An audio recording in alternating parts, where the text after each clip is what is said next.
So if she can get access to the agenda online, the Zoom information's online, and once she's there, then I think Paulina can bring her up. So it's on the first page of the agenda.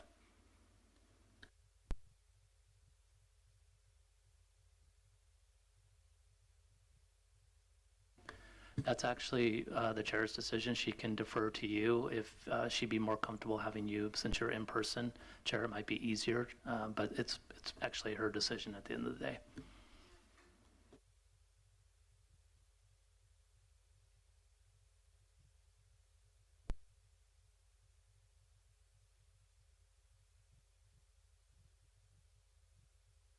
Well, we have a quorum, so you can start the meeting, and as soon as she's able to join, then Paulina will bring her into the meeting. Yeah, she's in the meeting. Oh, okay. So we're going to go ahead and call this meeting to order at 6:02. If we can please get roll call, please. Commissioner Rodriguez Ceja, Present. Commissioner Isiano, Present. Commissioner Fajardo, Present. Vice Chairperson Lopez, Present. Chairperson Franz, Present. and just for the record, Chairperson Franz is joining via Zoom.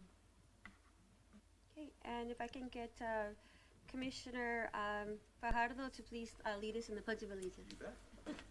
Thank you. All right. I pledge allegiance to the flag of the United States of America and to the republic for which it stands, one nation, under God, indivisible, with liberty and justice for all.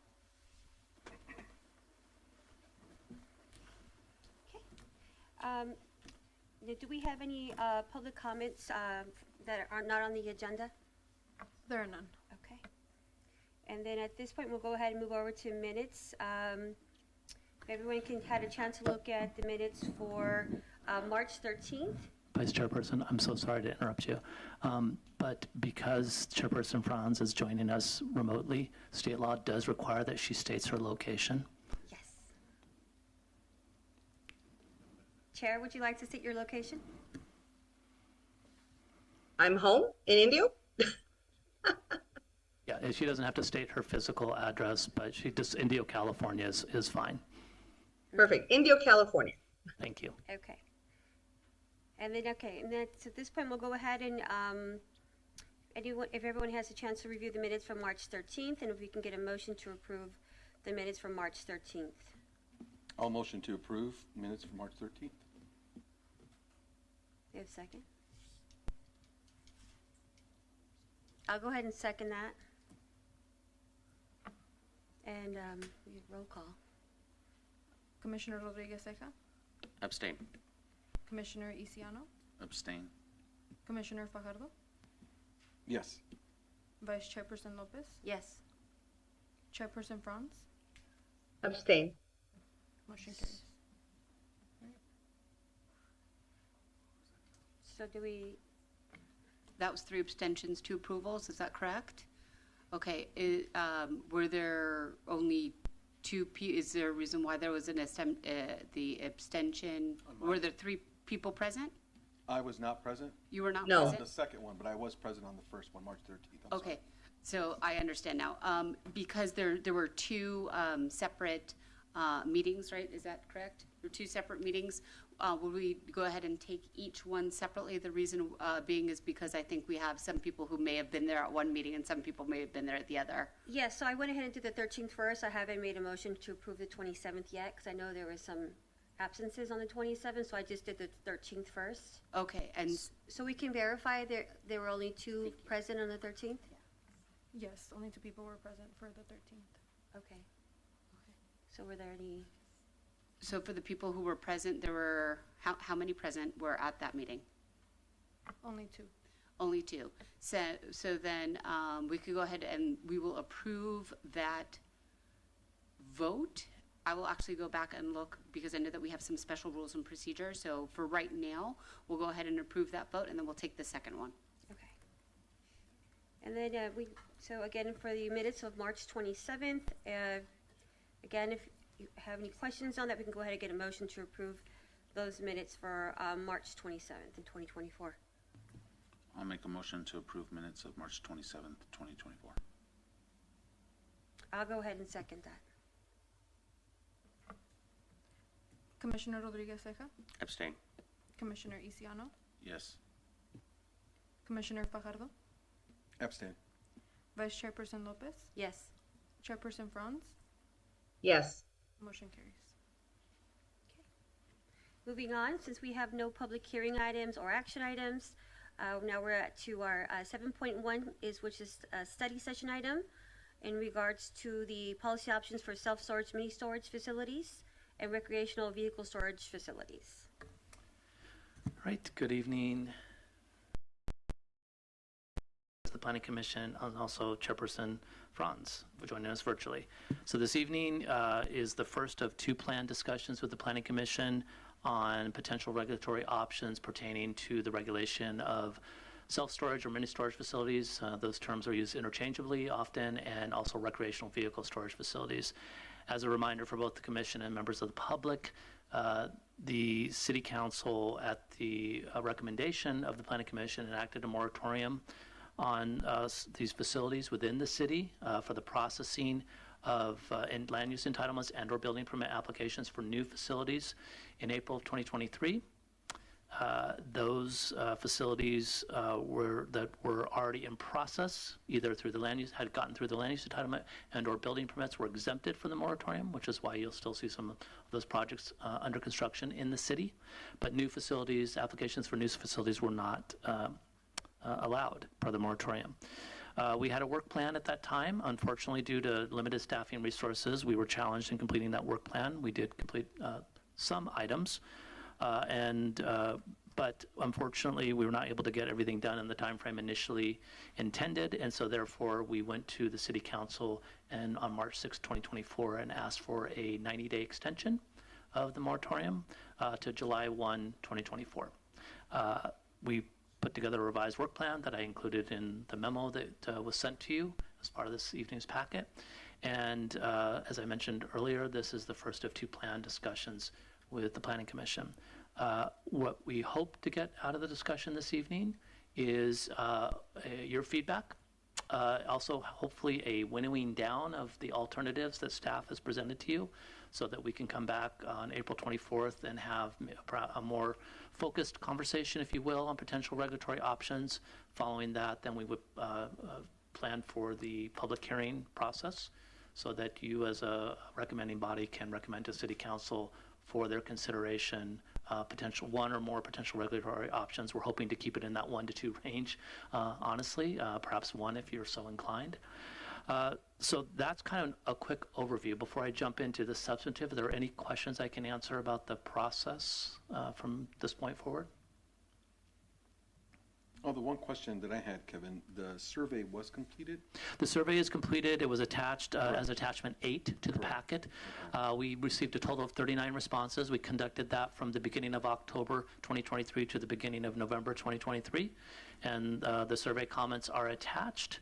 Both the comments in response to specific questions and also the open-ended comments we received. So the Commission can look at those at your leisure. I won't go through them comprehensively, but if you have any questions about them, either tonight or at the next meeting, certainly happy to discuss them with the Commission.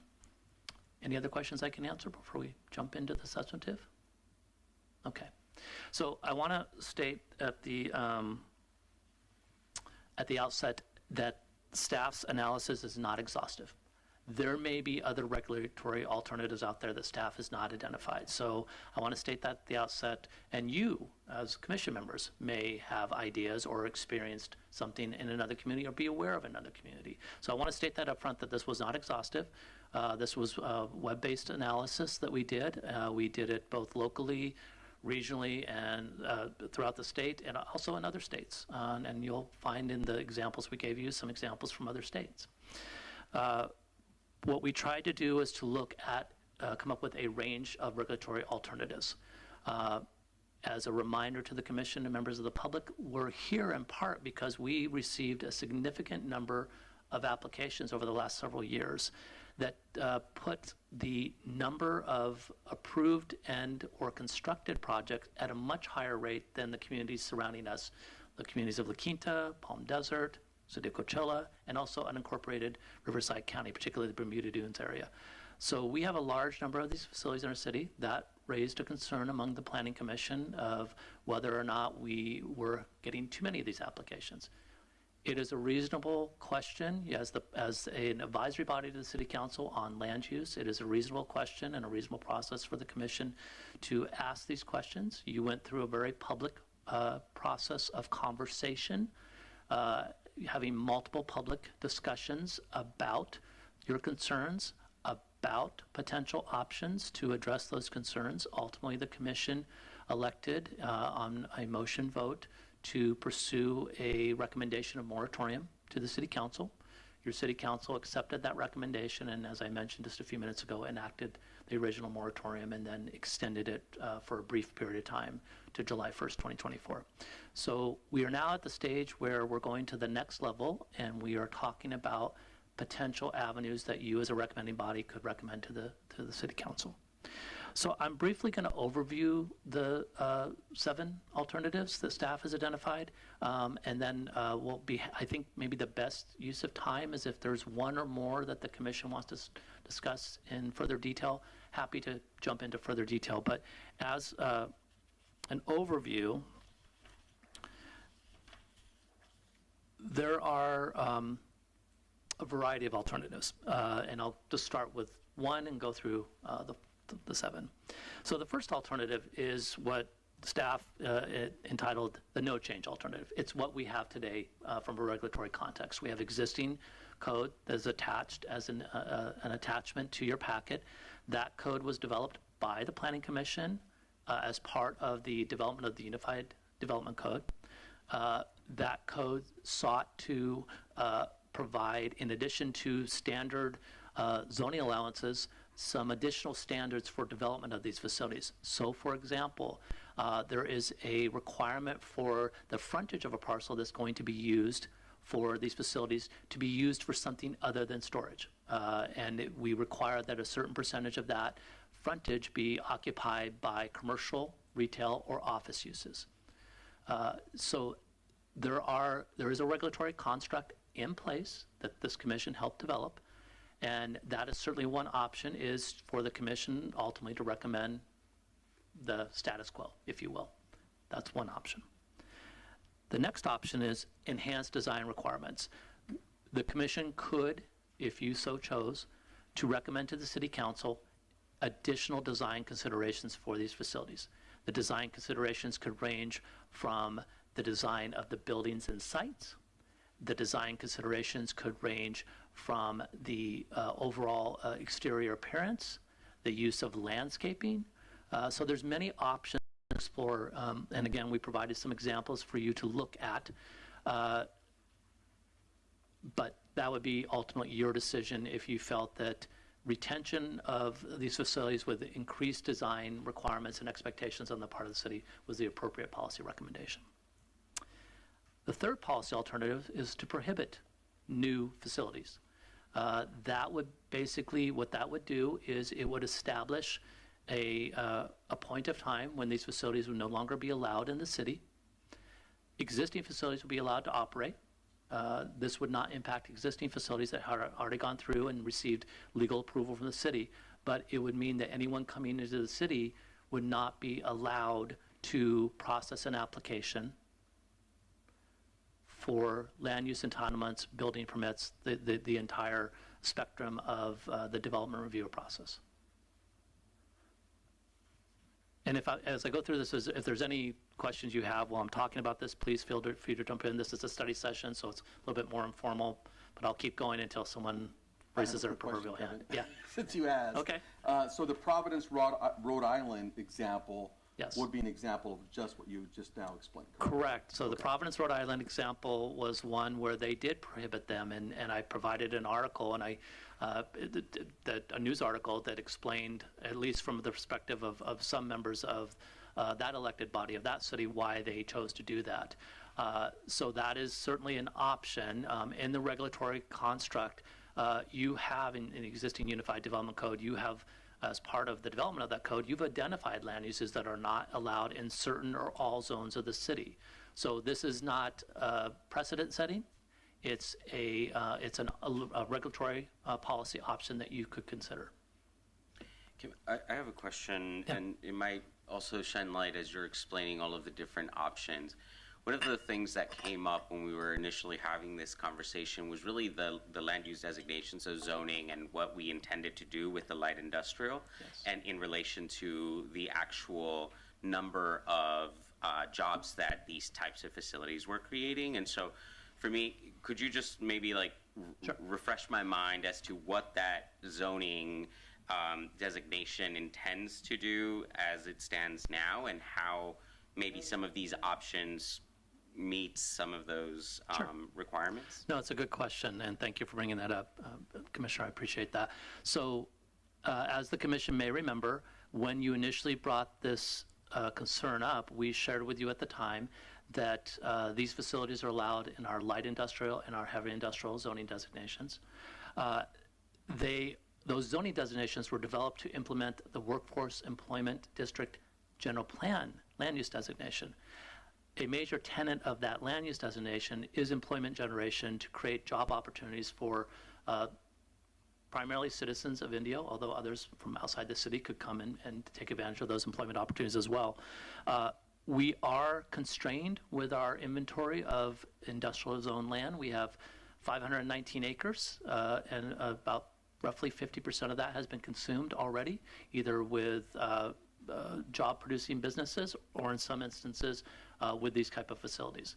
So the commission was concerned at that time, at least expressed that concern, and we transmitted that concern to the council, that the potential loss of employment generating opportunity through the utilization of lands for these facilities could pose a challenge towards that goal, at least one of the goals of the Workplace Employment District General Plan land use designation.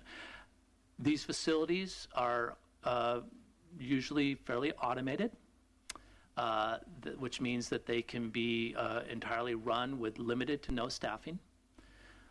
So they're not significant employment generators. When you talked with members of the industry, they shared some numbers with you. It could range from a couple people up to perhaps 6 or 7, depending on the level of services they offered. If there was a retail component, typically you'll see perhaps more employment usage at the property versus something that's fully automated, does not require an individual to check people in or out. They can utilize and access the property 24/7. So it just depends on the type of services they offer and the type of facility that they build. They do not typically generate significant sales tax revenue for the city. There may be, but typically it would be small. And also from a property tax perspective, they may not be significant property tax generators for the city. So having said all that, there is a qualitative side to these facilities. They are being built because there is a market demand for them, and it would be remiss of me to point that out, because if you hear from members of the industry, they're going to point out to you that there is a strong market. They wouldn't be investing in these facilities in India if there wasn't a strong market. They've done studies, and there is a need for it. So there is a qualitative side to this in terms of meeting the storage space needs of Indio residents. Not always Indio residents. You could be from La Quinta and utilize a facility, so it's not exclusive to Indio residents, but there is a qualitative aspect to this that should at least be noted for the record. Yeah. Any other questions before I move on? Okay. The next option, policy alternative number 4, would be a limitation on the total number of these units within the city. So the Planning Commission could recommend for City Council consideration a proverbial cap on the number of units. Just making a number up, the Commission could say no more than 25. And if we have 20, that means there's an opportunity in the city, but when you hit that 25, then there's not an option to exceed that if that's the regulatory decision of the city.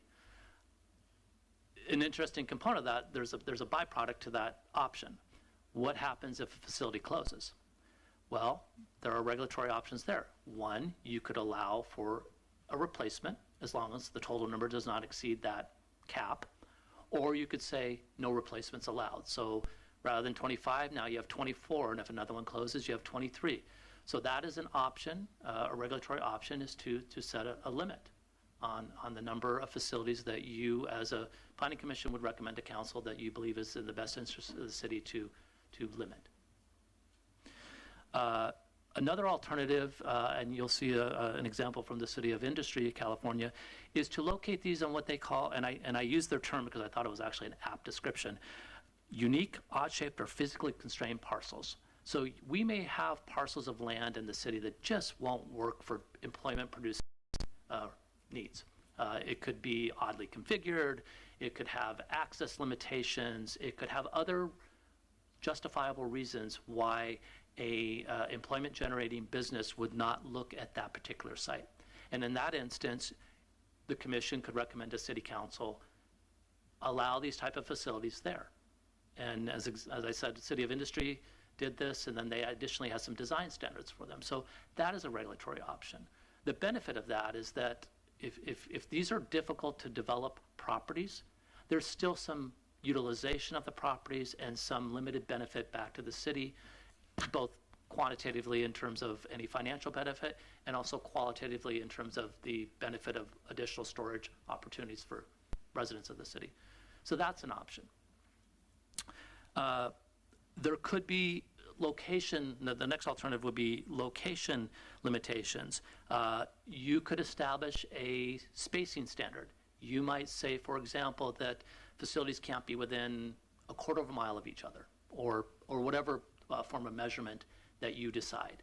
You might say that they can't be located within a certain distance of a major arterial or a major collector street in the city. So there are ways, regulatory ways to position these in the city so that they're not clustered. And by having these physical location limitations, that in essence will also, in essence, control the number of them as well. So that's another regulatory option. Another alternative would be to limit to interior only and two-story design. So the city of Scottsdale, Arizona did this. Uses less land, aesthetically may be more pleasing, particularly with the design standards, for example, that Scottsdale requires. So these buildings end up looking more office-like, if you will, than a typical self-storage facility. So that is an option. That would make outdoor storage, for example, for recreational vehicles, not an option, as well as outdoor storage of any other materials. Doesn't mean that you couldn't have indoor storage of recreational vehicles, but it would mean that outdoor storage would not be allowed. So in short order, those were the alternatives that staff identified, and each has their pluses and minuses, so to speak, and each could be looked at. There also is the option to mix some of them. Some are more easily mixed than others. For example, you could do something along the lines of having location limitations with enhanced design standards. So not all of them are mutually exclusive. There can be some combination. So that is an option for the commission to consider as well. So at this point, I'm happy to answer any questions or if there's additional thoughts the commission has. There's a lot of material here. I don't know if you're able to get through all of it, but we thought it would be good to provide you with actual examples that have been adopted to give you context and something to chew on, so to speak. So with that, happy to answer any questions or engage in any dialogue. And again, this is a study session model, so it's less informal. There is an opportunity for back and forth, and then obviously at some point in the process, staff would recommend that the vice chair entertain any comments from members of the public that may be interested in giving feedback perhaps later in the conversation. And with that, happy to answer any questions or engage in a dialogue. Another question, if I may. Thank you so much, Kevin, for the insight. So just for the record, it looked like based on the survey from the respondents that 80% of them agreed that there are too many self-storage facilities in the city of Indio. So this, yes, I have to note for the record, this is not a statistically valid Correct. survey. So we did not aim for a certain percentage of responses. This was done as a non-statistical valid survey. So 39 respondents in a city of 91,000 people is not statistically valid in the sense because it doesn't reach a threshold. Many, when you do a statistically valid, you're usually aiming for 10% of the population to respond. So, but yes, for those that took the time to respond, there was a preponderance of folks that felt that we had enough of the facilities and that felt there should be some level of additional regulation, whether it went along the rounds of saying no more to having other potential limitations. Thank you. And the follow-up to that was in dealing with the self-storage, matter, it looked like 60% of them suggested to prohibit new facilities from being built versus 30% that want to limit to the total number. And again, granting that it was only 39 respondents. Right. And again, so in that vein, that is informational for the commission.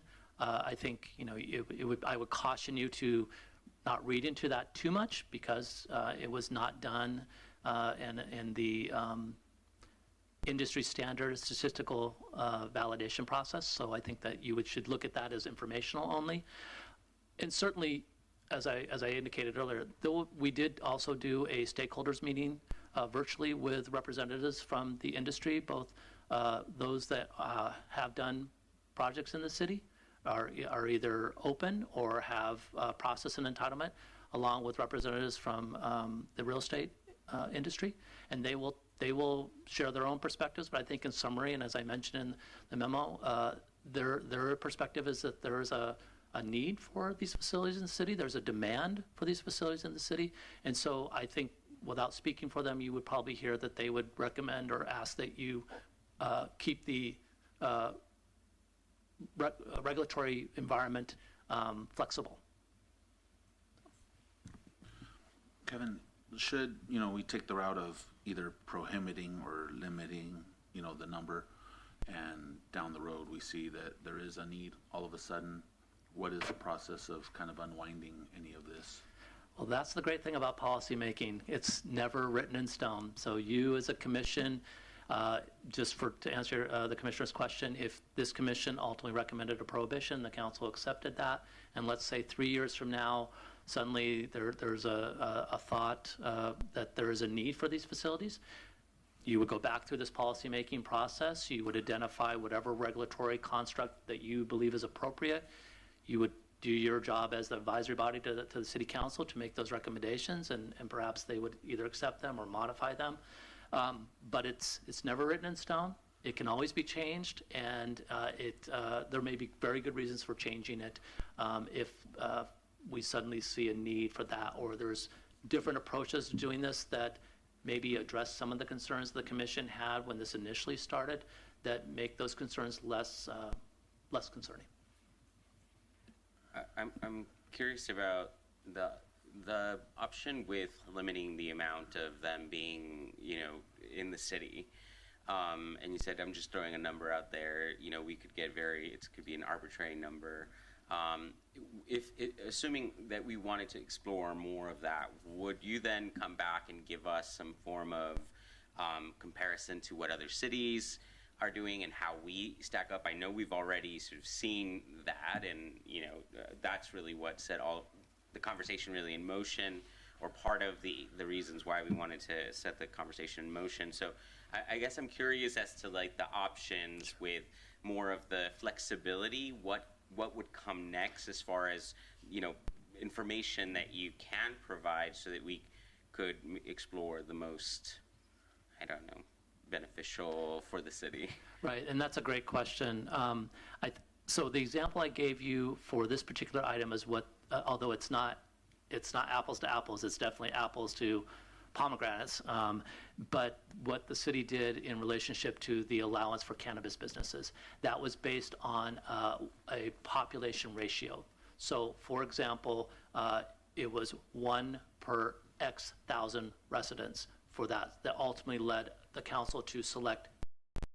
So that is an option. You could do it based on a population ratio. You might, as a commission, say 1 per 7,500 or 1 per whatever number.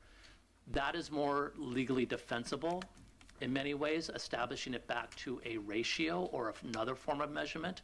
I won't speak for our assistant city attorney, but I'm sure she would have her own thoughts on that, than just saying 25. right? So if that is a route that you want to explore, so hopefully this evening we'll get some guidance from the commission as to a narrowing down. And if that is one of the narrow down options, then we could come back and give you some different scenarios, if you want to call it that, of looking at that capping of them in a methodical, measurable way to do that. Thank you. Yeah, that's really what I was trying to get at. And then these difficult to develop areas that you spoke of, do we know that we have them? Are we just sort of, if that's the route we go, then would we then do a more in-depth study of those, how many are available within the city? So we could do that, depending on what the guidance from the commission is. We could use our GIS-based system to set parameters, so they might be oddly shaped parcels, triangular shaped parcels, or narrow parcels that wouldn't fit an office building or a production facility. They might be other parameters might be access considerations. Some might be proximity to other types of uses. For example, you considered and ultimately gave approval to a storage facility that was adjacent to the Valley Sanitary District wastewater treatment plant. And you heard from the real estate broker saying, I could not market this because there's a wastewater treatment plant right next door. Well, that might be a viable basis, is that if there's a use that is negative towards using that for other uses, that might be a viable reason. So again, what we would seek to do based on the guidance you give us today is to start putting the meat on the bone of these policy options and give you at least something else to chew on. Again, hoping that you're going to take this 7 down to ideally 3, if that would be a viable option this evening. But if not, we'll whatever guidance you give us tonight, we'll start putting the proverbial meat on the bones. Okay. Commissioner France has a question. Hi, sorry about that. So quick question. I know that you probably gave us this information at our prior meeting, but I noticed in the report that there are 3 approved, so that means they're in the process of being built, right? Storage units, and there are 9 more already in the queue, correct? Almost correct. So the 9 are based on inquiries we've received, but not necessarily ones that have proceeded. Those inquiries happened right before the moratorium. This was information that we provided to the commission and council when the initial moratorium went into effect. So those 9 never went anywhere. So we had 7 that were exempted from the moratorium because they had already passed through the land use entitlement and or building permit process. So those 7 are the ones that you might see under construction throughout the city. So for example, there's a project up off of Avenue 42 near the Showcase Shopping Center. It's immediately west on Avenue 42, and that is an example of a project that was not impacted by the moratorium. Okay, and then how many do we have already open and in business? I didn't see that number. Here. I did not include, you had a map previously, and I apologize, I did not include that map, and I can certainly send that to you afterwards, but when you were going through initial consideration, we mapped all the facilities for you, including those that were existing and operating versus those that were being considered. So just off the top of your head, do you remember with the 7 that are in process, kind of, sort of, right? And the ones that we have, were we pushing 20? I was trying to remember how many the total will be when these that are already in process are built. Your numbers are right on, Chair. We were actually right at 21. If all 7 got built, we would be at 21, which was significantly higher than any other surrounding community. And there are still a couple of more that had inquiries that didn't make the cutoff. So there's still a few more that are just like right there trying to possibly build more. Am I correct? Correct. If ultimately the moratorium expired, and depending on what the regulatory options were, if there was still opportunity to build, based on the discussions we've had to date, although we can't guarantee this, we do believe the commission would ultimately see several more applications come in for these facilities. Don't know the exact number out of that 9. Some may have decided to move on to other locations, but some number, plus any new ones. We have gotten phone calls during the moratorium from parties We've explained the moratorium to them, and obviously they can't proceed. So it may be 9, it may be 5, it may be 13, depending on Okay. what the regulatory construct So, is. so even if we were to say enough, if we said option number 3, we are still looking at having 10, 15 more storage units than any other surrounding city. Am I correct? You're right. I mean, if all 21 were put in place, we would have per capita the largest number of storage facilities with the cities that we looked at, again, cities of Palm Desert, La Quinta, Coachella, and then also unincorporated Riverside County, focusing on the Bermuda Dunes area. So you're correct, Chair. Okay, so when you give us the options 1, 2, 3, 4, 5, 6, 7, 8, I think, or 7, we don't have to pick one, right? We can say, we can maybe blend some of these, right? We could say, okay, we want to cap. And let's say we say, I don't know, 10. That means that there would be no more new ones built until 11 of the 21, assuming we have 21, were no longer in business, right? But So- if they closed, then it would reopen. Is that correct? So yeah, as I mentioned earlier, you could, for lack of a better way of saying it, mix and match. You could say Yeah. limitation on the total number within the city, together with a location on unique or oddly shaped or physically constrained parcels with enhanced design standards. So you could take some of these and create a hybrid, if you want to call it that, set of regulations to place boundaries on these facilities. So you could do one of these, you could do multiples of these, or you could do a hybrid. Okay, so since I'm not a planner, when we talk about location limits and distance between them, based on the research the staff has done, when cities put a distance between them, what are you seeing? A half a mile, a mile? What's kind of out there? It really depends. I mean, and looking at the examples that we did find, there's no best industry practice. I think it really comes down to the preference of the individual jurisdiction. So for example, I used the reference of a quarter mile, which I believe is in one of the examples we gave you.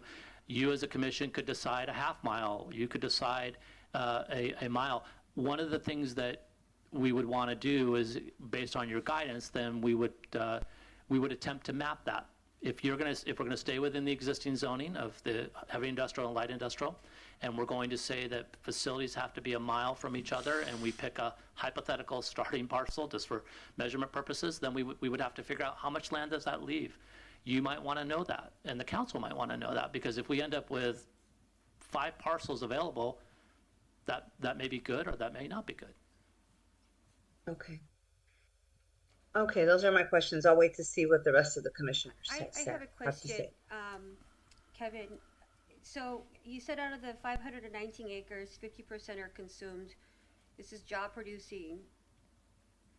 We don't really have a number as to hold some of these, not just these in your light and heavy industrial, but some of these businesses that are coming in, and we have this zone in place, but we don't really have a requirement currently, correct? Because I didn't really see any of that in the language as to putting a number. If this area is zoned for job producing, are we looking into like at least having some number to say, okay, this is for job producing, you should be required to put at least 20 or 50 jobs if it's light or heavy producing. That was something that I didn't see.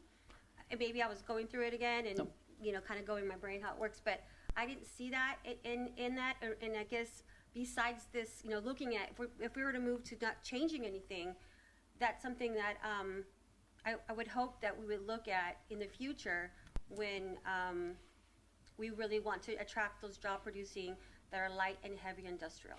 So what the vice chairperson is referring to, and at least in the world I operate in, is what's often called a jobs to housing ratio. So we have approximately 35,000 rooftops in the city. Some communities have gone through the process to say that you should strive for a certain number, whether a certain ratio, whether it's 0.75 to 1, so 0.75 jobs for every one rooftop. Some communities have really focused on this and have exceeded the 1-to-1. Some communities that I'm aware of are at 1.5. These are communities you typically go to and they have a lot of jobs. Sometimes the jobs are more than the population of the city. They're considered places, destination for employment. The city, and it's typically developed in the general plan process, which our general plan currently does not have that ratio. That is something that the commission could ultimately, whether it's part of this or separately, there's a lot of work in establishing that, so I don't know that we would be able to do that as part of this moratorium effort. But if the commission felt that that was an important consideration, you could develop a recommendation to council that ultimately they could take into account. Certainly, that's something I can share that, my department and the Economic Development Department and the city manager's office have talked about in the past, that we're aware just from our own individual experiences that other communities have looked into that. And often it's a goal, it's a goal to kind of avoid becoming that quote unquote bedroom community where people only live but they leave.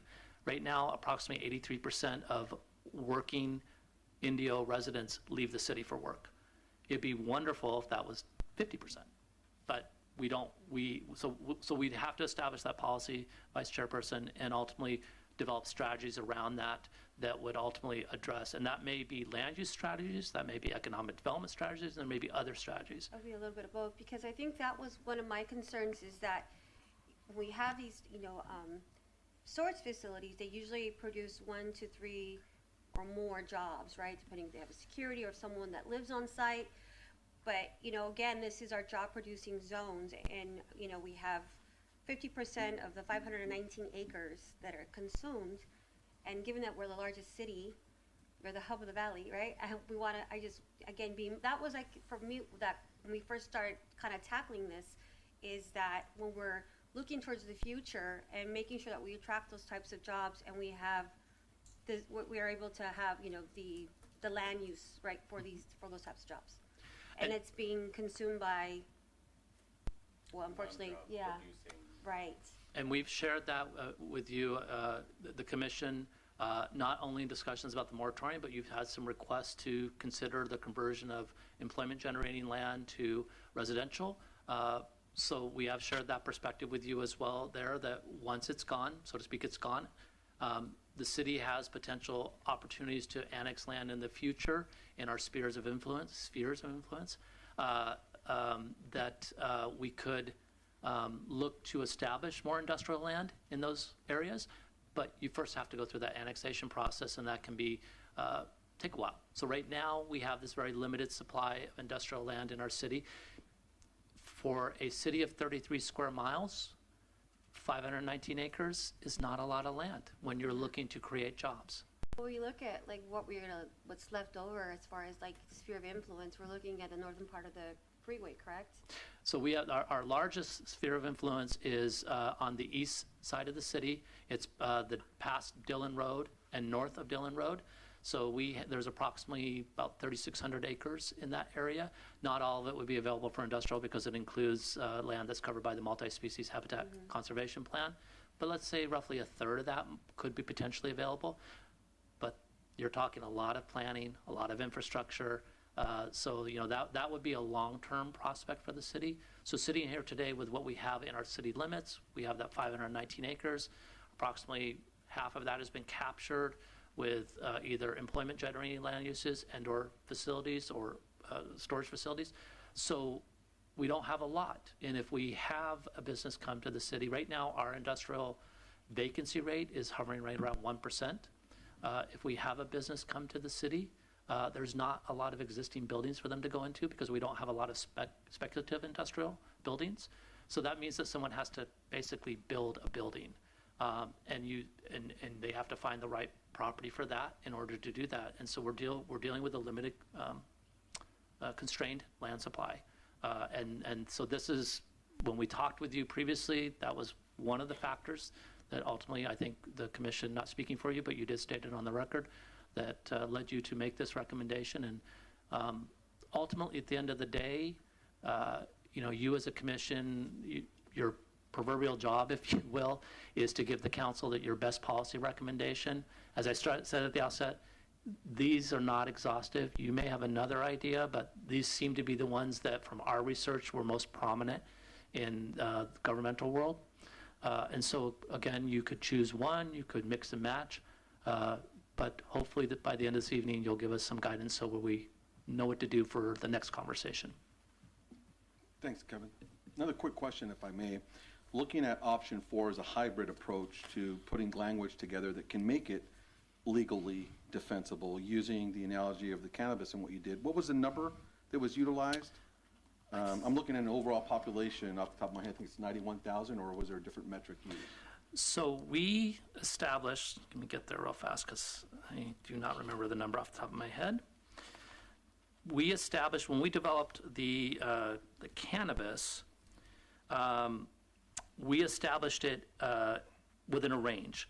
So shall be no more than one permit for every 15,000 residents, less than one permit for every 25,000 residents. What we ended up doing with city council support is we ended up going with one per 17,500.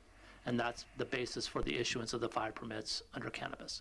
That was a legally defensible way to do it. It was based on a measurable, and the city attorney's office, although a different city attorney's office at the time, found it legally defensible.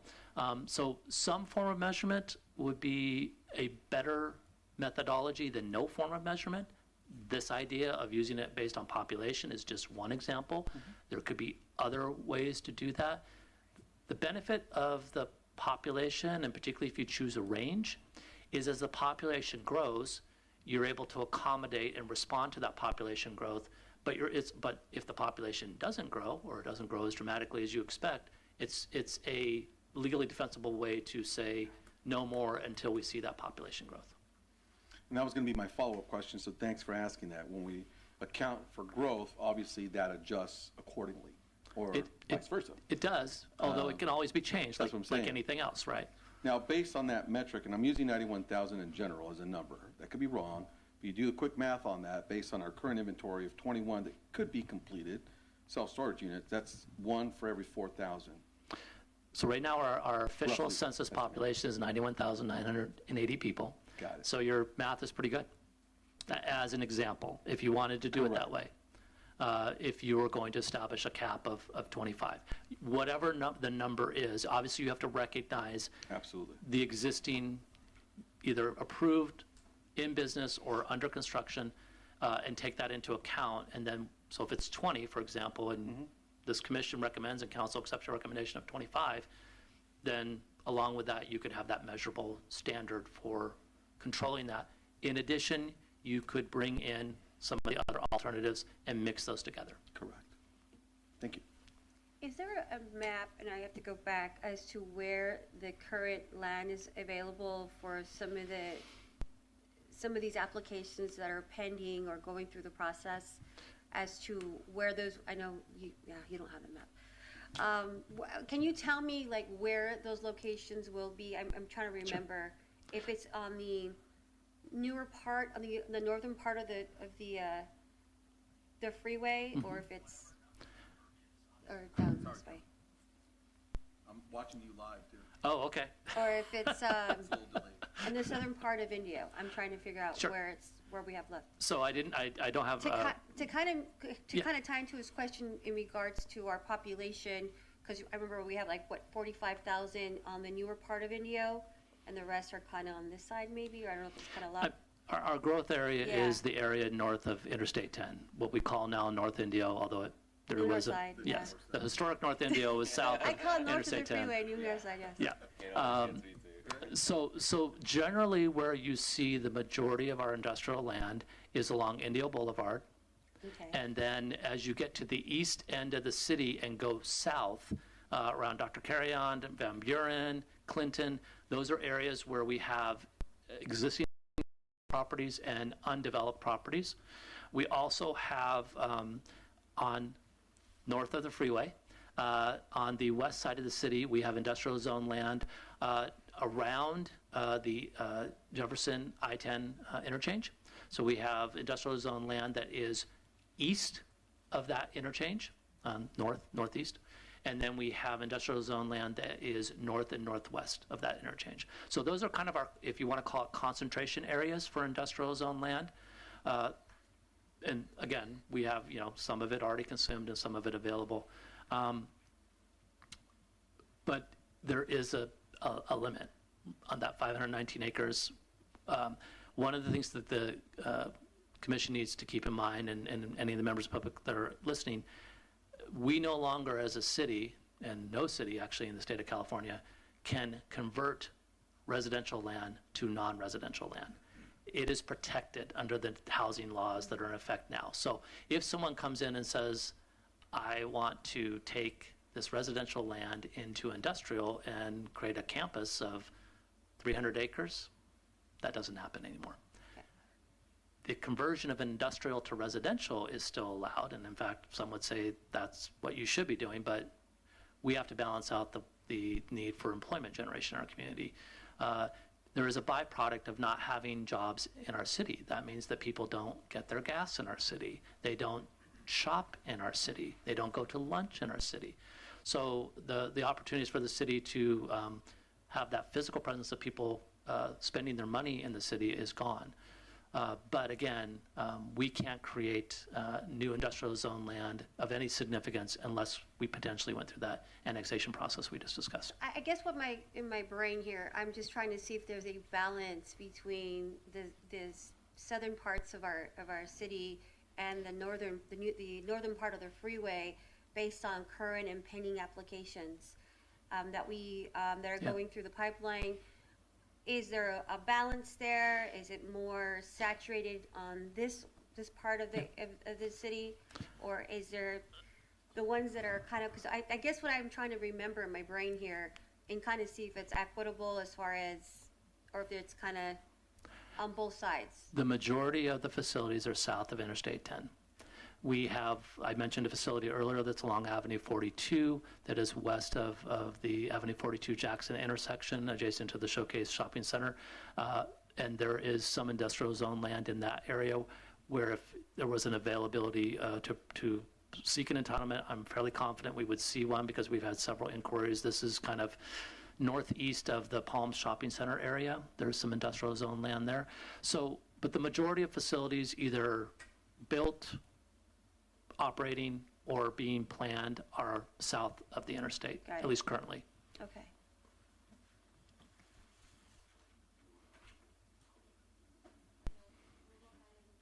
Open it for public comment then? Right, so this is the study session, but the commission still can set the parameters for public comment. So for example, if you still want to limit it to 3 minutes of public comment, that's your right. But it is up to you in terms of how long you want to allow. So that's, since you are facilitating the meeting, Vice Chairperson, that is your decision this evening. I believe Chairperson Franz has a question. Okay. Oh. Hi, sorry, it's a little hard with the raise my hand. Thank you. So I was looking up like other areas. So Los Angeles, for example, has, at least when this study was done, had 870,000 people by 10,000 residents. That's 87 units. They have 94. So if we were to say one per every 10,000, we should have 9, and we have somewhere between almost 20 or slightly over 20, depending on if everybody builds. So I honestly think at this point, at least for me, what I'd like to have staff, and of course we can listen to the public too and see what happens. And maybe I should wait till after we have public comment, but I kind of think I have a little bit of a direction I think that maybe we could ask staff to do if I can get consensus from the rest of the commission. So staff's recommendation, certainly, it sounds like the chair's ready to facilitate a conversation with the rest of our commission members. But since we do have members of the public in attendance, staff would recommend that you provide them the opportunity to give their comments, and then following that, have your discussion. I think since they made the effort to come to the meeting, it'd be the right thing to do, if you want to call it that. Sure. Perfect. I'll wait. We could go ahead. Do we have anyone here to speak? Yeah, we do have a public comment from Dan Long. Okay. If you'd like to come up to the podium.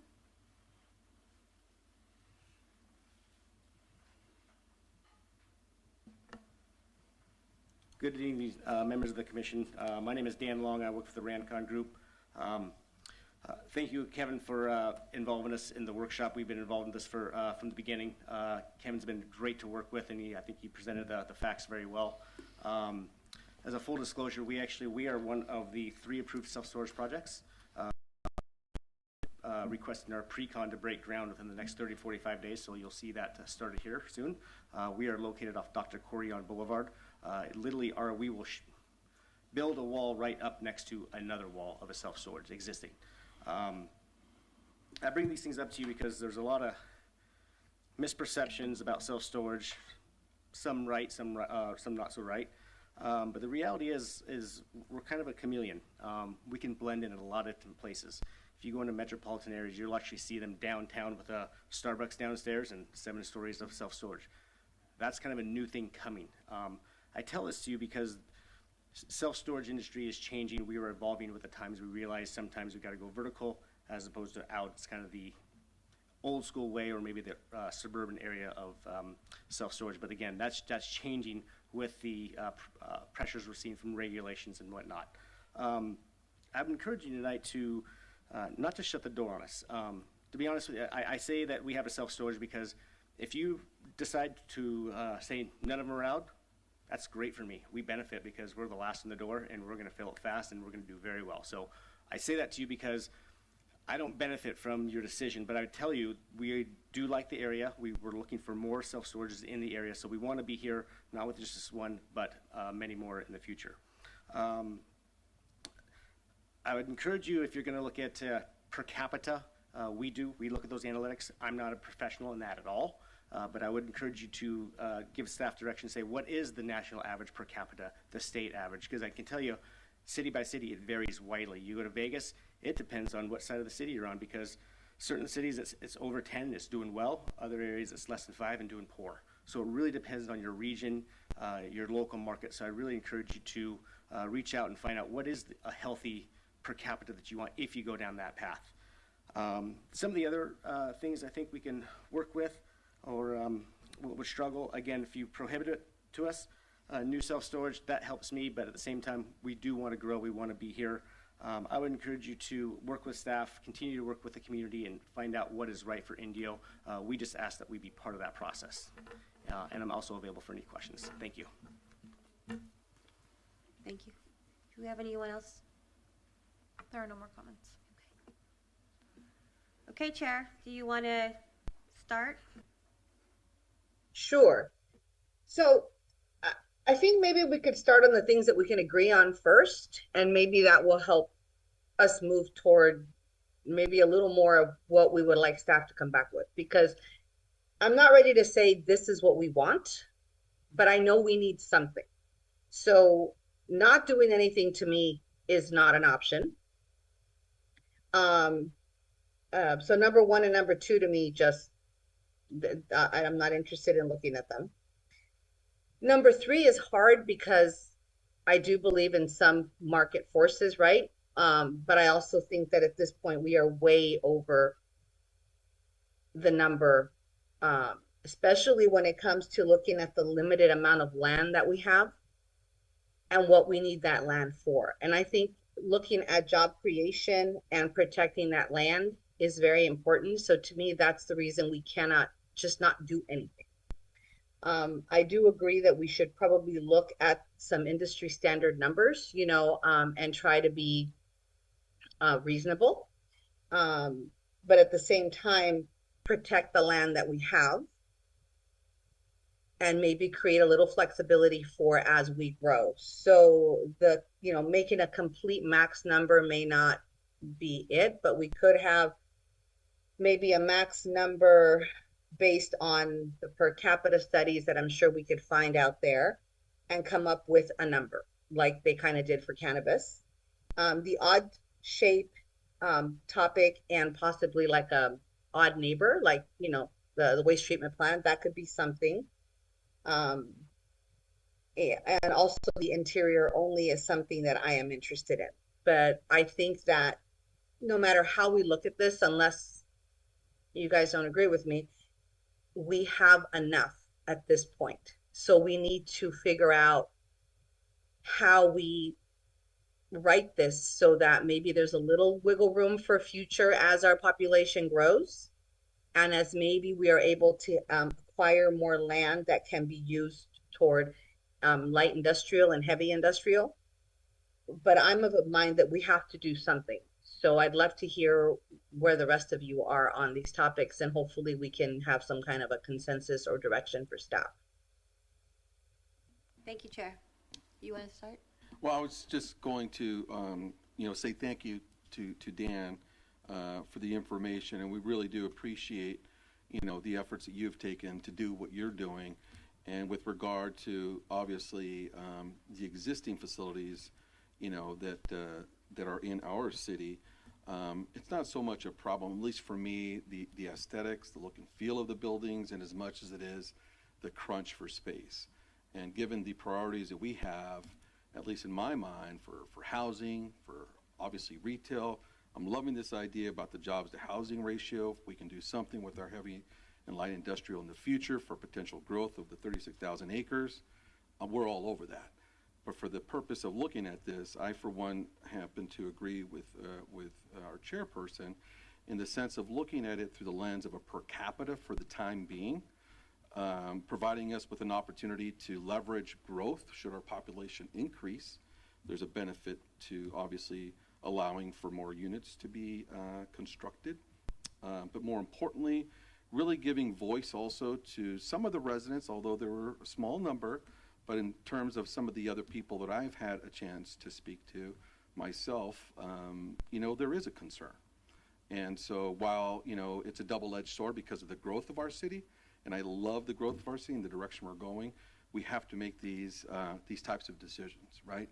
And oftentimes they go in line with, the fortunate opportunity for those to, obviously build within our city to provide the jobs that we need to see, to provide the opportunities for housing that we see as a need, but more importantly, allowing for some form of flexibility, as Gloria pointed out, that we need to have for our retail partners in the self-storage industry.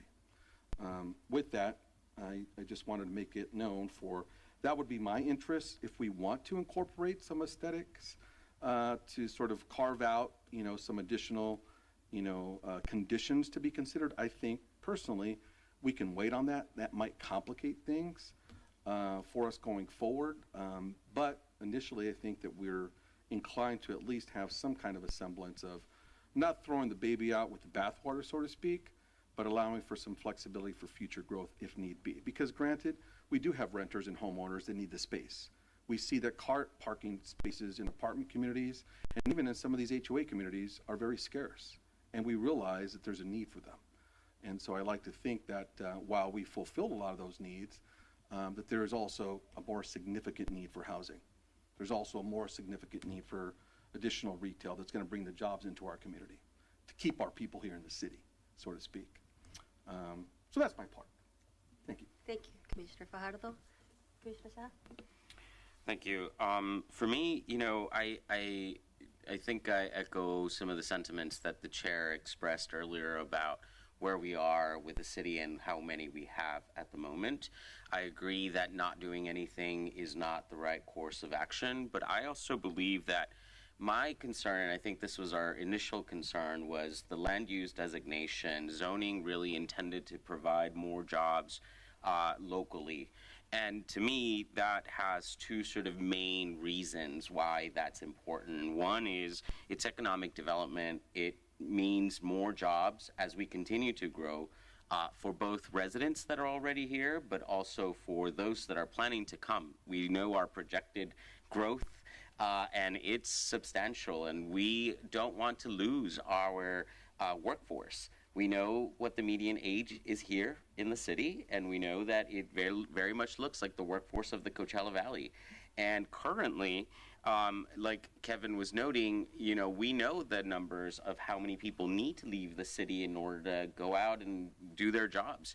And so to me, I think we lose a lot of opportunity to create jobs near where our residents live by allowing more of these types of developments, because they're not creating the workforce that I believe is intended behind the land use designation. And the other thing is also the environmental impacts to the region. That means people need to travel further, and there are more gas emissions being, put out, and that, we as a state and as a city have a real interest in mitigating some of those issues. And so, we've talked about our general plan, talked about walkability, accessibility, connectivity. We need to start creating the opportunity for residents to be able to walk to their workspaces, and that I know that is further down the line, and we're talking about what that looks like in the public realm and what that looks like in sidewalks. But I think this is an opportunity for us to start taking that conversation more seriously about how we're designating these land uses really for the benefit, both economic opportunities for the city and for residents, and then really the environmental impact of having to have our residents leave. So I would actually be more inclined to go with putting a cap on where we are now. Commissioner Scott? Out of all these, options, I definitely, agree with fellow commissioners that we definitely have to take some sort of an action. I'm both okay with us developing some sort of a number, whether it's, a hard number or something that flexes along with our growth. I would love to get more information on potential limited locations as far as usability goes. The way you said, some of the parcels that may have more difficult time for other uses. Maybe we try and, I don't know if we limit them to only such parcels or just strongly encourage, that type of development in that area.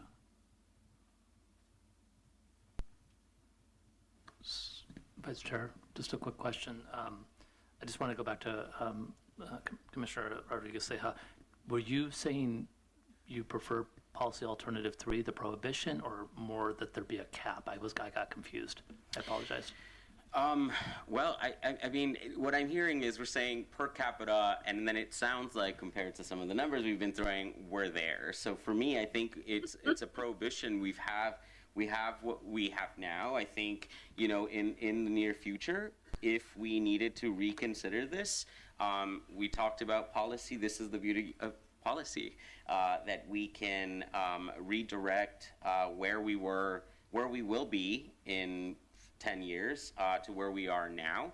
I think currently, doing a prohibition now makes a lot of sense because we've come to a number that exceeds the number in our neighboring cities, and that to me ultimately we might not be giving the use of light and heavy industrial the job creation that really is under that land use designation. And so for me, I think,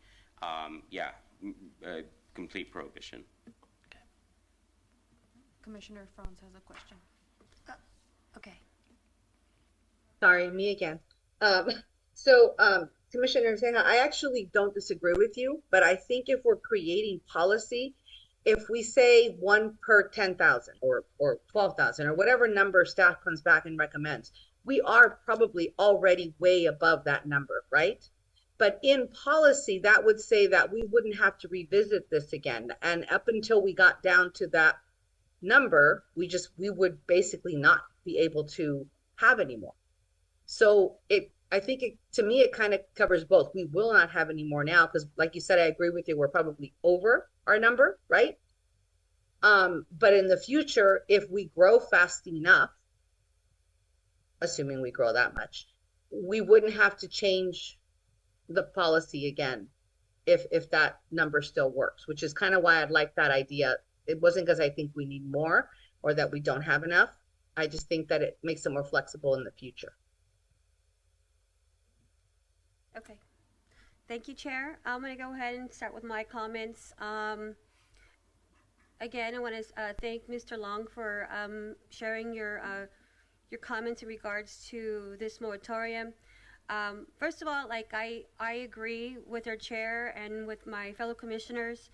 I also want to take the time to, when we have applicants that are coming into the city and applying, or they have their application in the queue, I want to again make sure that we're honoring, or we're not turning those applications away, because I know how much it may cost them, to start the process with the permitting, or just put together a plan to present to the city. So I want to make sure that, and again, thank you for doing it, like explaining that we are honoring some of those applications, and don't want to put it out there that we're not going to honor those that we currently have in the queue or that are pending. Given that we're again, the largest city, and Commissioner Rodriguez-Ceja touched on that, I really would like to see, aside from this, putting a number. We talk about job creation and our future. And one of the other things, and because I'm a visual person, and remembering the old map, and we talk about our carbon footprint, and we have close to half of our, residents that live on the northern part, the new north side of the freeway. Do we have enough storage, or is there enough?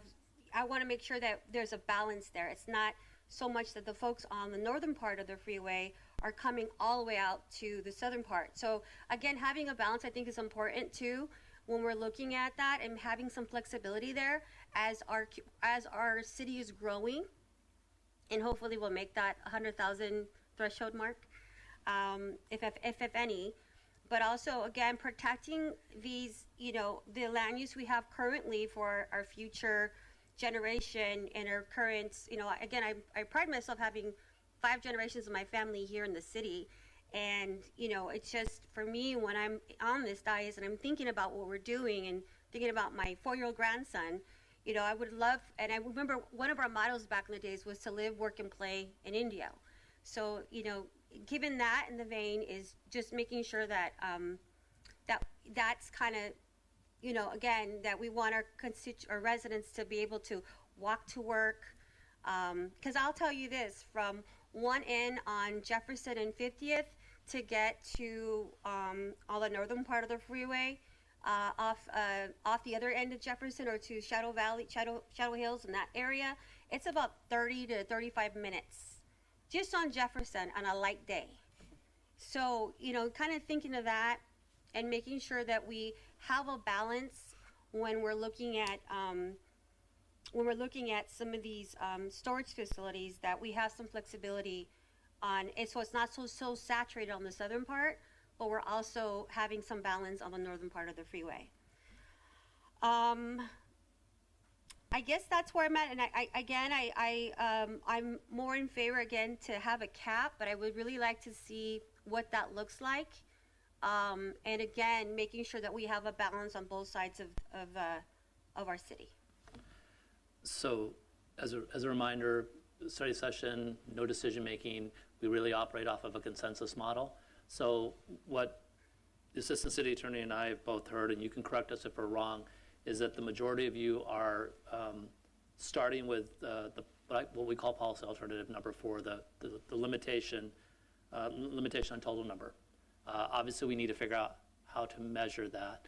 But I guess first question is to confirm if that is the majority consensus for staff to focus on that as the starting point. That's a yes on my part. I mean, but if we're gonna, because I'm the odd man out, but if we're gonna go down this route, I'd like for us to consider a hybrid of design standards. Gonna get there. If that's where we're going. Just want to start with that first, and obviously the chair needs to weigh in as well. But it sounds like that. So is that the consensus, that we are beginning with the limitation on the total number within the city as a starting point for the next round of discussion, and then we'll go to the next questions about hybrid? Chair, do you want to weigh in? That works for me. That's a good place to start. Okay, thank you. That's very helpful. So now the question becomes to the commissioner's earlier comment about hybrid. You have options. This is one of those instances where you could mix and match. For example, you could have enhanced design standards along with the location limitation if you felt as a commission that you wanted to see better designed projects in the future. That's an option. You could couple this with location limitations. You could say, for example, that these facilities shouldn't be along a certain designated street, so a major collector or a major arterial. You could also say that they need to be a certain distance apart. So what would be really helpful, to the best of your ability this evening, is if you can tell us first, are you interested in the hybrid as a consensus of the commission? And second, if you are, what are the ones that you would like us to look at? And you don't have to get down to a perfect, but if you can give us some things to work with, we can give you enough more information that you can decide if you really want to do that hybrid and what that would look like. I mean, I guess I would like to explore more design standards that are a little more strict and that, you know, allow for, I think something that was mentioned, this, you know, the idea of these large, you know, these concrete, massive developments and thinking about going up, because, you know, I hear what you're all saying, and if that number is 21 that they come back with, but some of them decide that they don't want to operate here, then we're back to opening up the door for now new development and new uses for our light industrial and heavy industrial. So, you know, it would certainly be, I think, convenient for us to think about what is the best use, and even limiting where they are, you know, how close to each other are they. I think that speaks to what you were saying, Vice Chair, you know, do we have an equitable distribution of them? And that, I think, could be well addressed if we start looking at how close are they to each other, and do we want to maybe start looking at spreading them out. But, you know, this is hearing the consensus of where you all want to take this. I have to agree. I mean, starting most notably with the limited locations, because certainly I'm also of the same mindset with regard to, is there, you know, sort of an equitable distribution of these facilities to account for some of the concerns shared earlier by my fellow commissioners. Living in South Indio, I see a preponderance, a lot of these self-storage units in our area. You know, and of course, they date back when maybe this was the best spot for them. But it also is a limiting factor for other potential developers that want to come in to develop near a self-storage facility. So I see both sides. So with that, the limited locations, I think, Kevin, on my part at least, would be something to consider. Whether it gets down to the minutia of how many miles we're talking about or what they're near, later discussion. But certainly am open to the enhanced design features as well. Particularly what Mr. Dan had mentioned about some of the vertical units you guys are creating now. I'd like to see a lot more of that as an opportunity for us to explore. Thank you. One more question. So we have one or two storage facilities in the northern part of the freeway of our city. Right now, we have one that is being constructed. Okay. That is the only one in north of the interstate. Just want to make sure I'm talking about the right area. But if, depending on what ultimately the commission and the city council decide, there may be an opportunity for some additional facilities to get to the potential distribution concern that you had, Vice Chair, depending ultimately how this all plays out. And then, so again, just for my brain, because I don't have a map in front of me, we don't have any pending or current applications on the northern part of the freeway, correct? Not at this moment. Gotcha. Okay. But that would change depending on what decisions ultimately are made around these facilities. So just if I can take a moment just to do a check-in. So it sounds like we've started with the limitation on the total number. We'll get to the measurement later, but there's an agreement or consensus on that. While all of you haven't spoken, it appears that there's some potential consensus on some form of location limitation and some form of enhanced design standards. Is that, am I hearing that correctly? And certainly, the chair may want to weigh in as well. I don't know that she said that yet, but. Yes, I agree with that. I also have to remind people that even though we have 21 storage units I cannot believe that all of them have things in them from just Indio residents. So people are coming here from all over town to use our storage facilities, and that's not going to change, unfortunately, because other cities don't have them. So I do agree that the limitation on the number is important. How we limit it, that's what you guys are going to come back to us with some options, right? The distance between them is, to me, important, not just whether they're on the north or the south side. And of course, the design. So I think that's pretty good from what I'm thinking. Okay. Is that the consensus of the entire commission? So at this point, we would come back to you with a focused discussion on location on the total, or limitation on the total number, some level of location limitations, and some level of enhanced design standards for the next discussion on April 24th. Are there any other things? I know that we've talked about some other things that may, for example, the jobs to housing, that would be a future separate. We wouldn't be able to capture that, but you as a commission could ultimately agendize a conversation around that and make a recommendation to council. I would recommend that that be looked at as part of the general plan, because that is where the economic development policies of the city are established.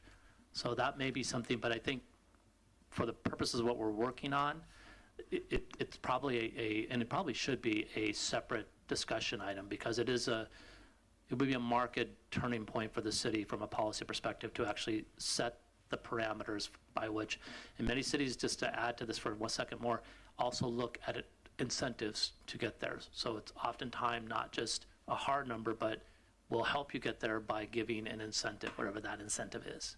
So that's an option. But if you're okay with the consensus I'm describing, we can come back on April 24th and have a more in-depth conversation with you, unless there's anything else you want to add to the mix.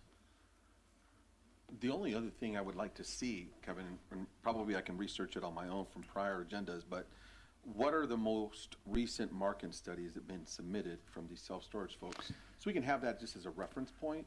So we don't You know? require market studies. Dan with the Rancon Group was generous enough to share a market study that they had done back when you were considering the initial moratorium. It's not something the city requires. Now, certainly we can, that's a whole separate, not separate, but that'd be a further conversation if the commission ultimately wanted to recommend that there be a market study submitted as part of the application submittal in the future. And you could certainly identify that as part of any, so for example, right now, the code that you helped develop does provide the opportunity for a market study to be submitted to show why compliance with that frontage requirement I described, the commercial frontage requirement, is not appropriate.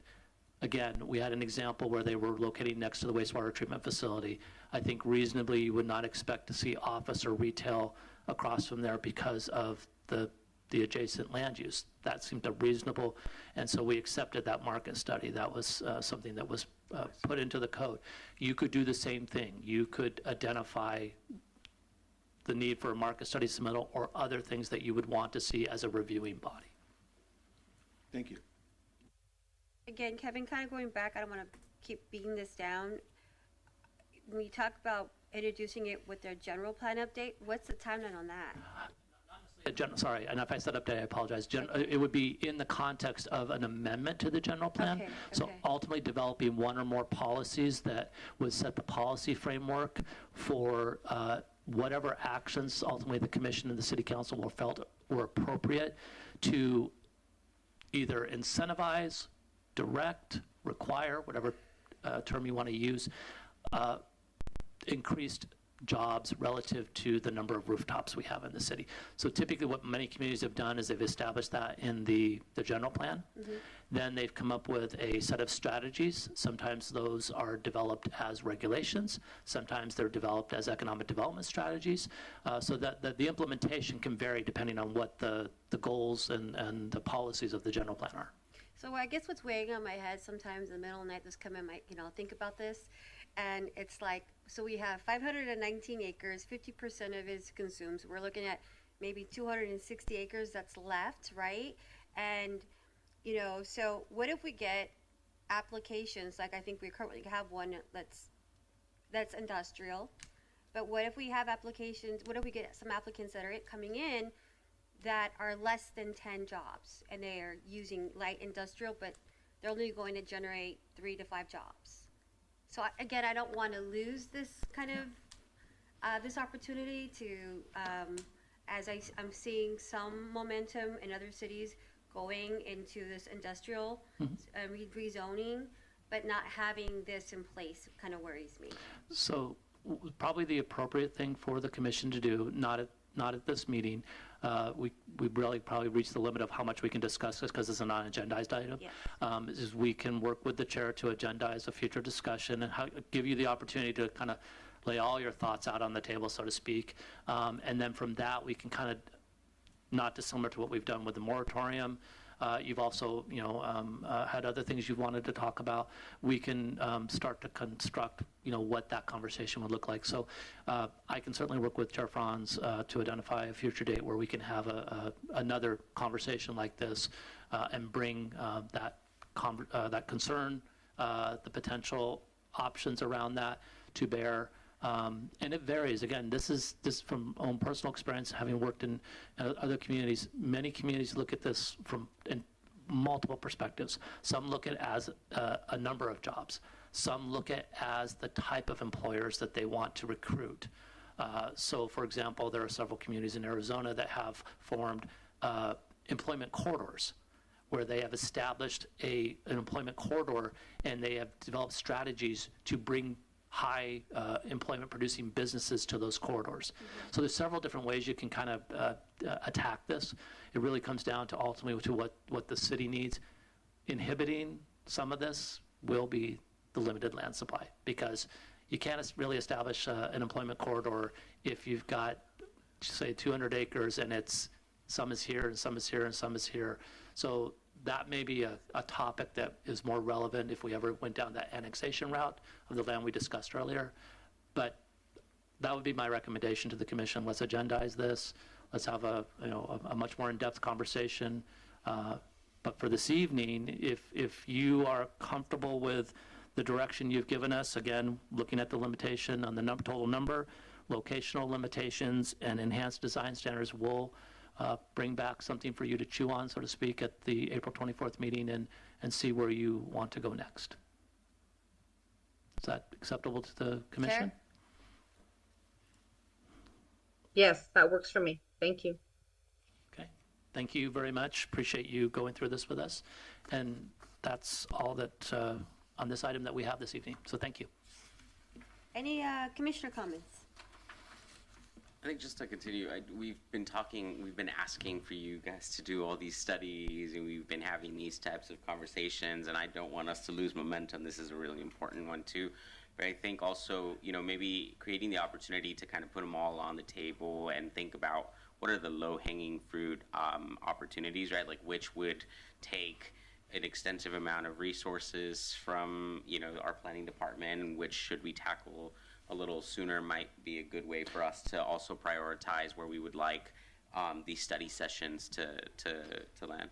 So there's been conversation. We've never really done one, but we have talked in the past about the idea of creating a commission work plan that would ultimately be reviewed and signed off by the city council. That would give the opportunity to have your council give input and direction to you as their advisory body.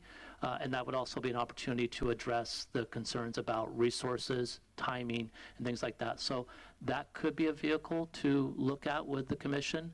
Ultimately, many communities do that, where they work with their commissions and advisory bodies to put together an annual work plan so that everyone knows kind of what the job is for the year, so to speak. And then obviously if things come up, we have to look at whether we need to slot something out, to slot something in. But happy to have that conversation with you if that's something the commission wants to do. So we could certainly talk about that in the future as well. I think that's an excellent idea, Commissioner Ceja. Even if, again, like a strategic plan, maybe just the commissioners meeting with you and staff and just kind of going over the next, year, 2 years, 5 years, Right. and making sure we're following. No, and we're happy to have that conversation with you. It is a concept we've talked about in the past, but we have not gone to the step of actually talking about that, what it would look like, the obligations it brings bluntly, because if you have a work plan and you get it signed off by your council, the expectation of your council is that that's what you're going to work on, and that's what you're going to get done, and you have to balance that with all the development applications that are submitted and have a legal right to reasonably expeditious processing. So happy to have that conversation with you, along with the jobs to housing. So again, I'll talk with the chair on both of these items, and we'll find a time to on future agendas to have those conversations with you. Kevin, one last question on my part, just real quick. I had been approached by a few people that want to open up a business here in the city of Indio with existing buildings, it may be. Who can they reach out to for existing space that's available for lease? So I'm going to defer my answer only because we're getting out of the agendized topic. So we have staff items. If I could defer my response to that until staff items, I want to make sure Perfect. that Let's do that. the city attorney doesn't start jumping across the table here. But since we agendize, I'll be happy to respond. Please, thank you, Kevin. Yep. One more thing, I wanted just to make a comment. We were getting emails and invites for some of the ribbon cuttings and stuff. I don't know what happened, and that kind of fell off. But I'm really excited about the grand opening. I want to say on May 1st. Or is it? I think it's a groundbreaking, correct? In one of the parks, soccer park. So what will, if again, I'm going to defer just because we're going off topic. it's But my on comment. staff items, I will be happy to respond to that as well. Okay. Any other further comments, Commissioner? Chair, you have any comments? Nope, I'm good. Thank you. All right, Kevin, it's all yours. Just want to note there are commissioner comments ahead of staff items, if in case that's item number 8. So okay, so we did a mind meld there. Okay, responding to the questions posed, if parties are interested in opening a business in the city, we have an economic development department and team. You can certainly provide them with my contact information, and I will make sure that they get over to our economic development team. They work actively with many businesses to assist them in coming to the city and understanding and helping facilitate that. So please feel free to give them my information, and I will get them right over to economic development. On the emails and invites, I will check into that, Vice Chair. We had worked with most of those are coordinated, not all, but many are coordinated with the Chamber of Commerce. On the one that I think you referred to, that's the grand opening of our regional sports complex on May 1. So I will make sure that the commission gets invited to that. And then as far as I know, unless someone tells me differently, I believe you have been getting invitations for the chamber-sponsored events? You have not? I don't know if it's just my email that gets dropped, if everybody else has gotten anything. I received them. I don't know, something happened with my email, I don't get anything from you guys anymore. I haven't received any of those invites in quite a bit. Yeah, From Linda Sanchez. and I haven't received one since maybe February or something. So it sounds like the Vice Chair and Commissioner Isiano are not getting them? Okay. So I'll make sure that the correct email addresses are on file with the Chamber of Commerce. So thank you for letting me know. Is there anyone else that has any issues, or is it just the 2 commission members that reported that? Okay. All right. And again, I will make sure that there's an invitation given to the commission for the groundbreaking on May 1st. Any other questions? I have just 2 quick items to report, but any other questions? Okay. So I just wanted to let you know that we have a new staff person that will be joining us. He'll be a senior management analyst. He will be focused on housing and community development block grant, our community development block grant program. And he'll be joining us April 22nd. So as soon as I can get him past finding the coffee pot in the restroom, I'll make sure he gets an introduction to the Planning Commission. We are also working on finalizing a recruitment for a new assistant planner. Hopefully that will get wrapped up later this month, and we'll have a new assistant planner. And we are also have been advertising for what we're calling a planning fellow. This is, we went with planning fellow, although you could say planning intern, it's basically the same thing. But this would be an opportunity in part-time position to work in our planning division to get exposure and participate in the application process for that. So if you know of anyone that might be interested, please send them to the city website, the Human Resources. So hopefully we'll have some new folks to introduce to you in the near future. And you have a little bit of a lull right now, which has given us an opportunity to have these conversations with you. So probably beginning in May, you'll see that are working on getting additional documents together. So we'll start seeing more projects in front of you. So I guess enjoy the break, if you want to call it that, because it will get busy again. So with that, I'm happy to answer any questions you might have. Okay, well, thank you very much. Okay.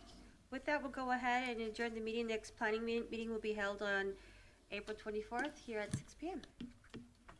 We need to call a motion to adjourn. Yeah. Be adjourned.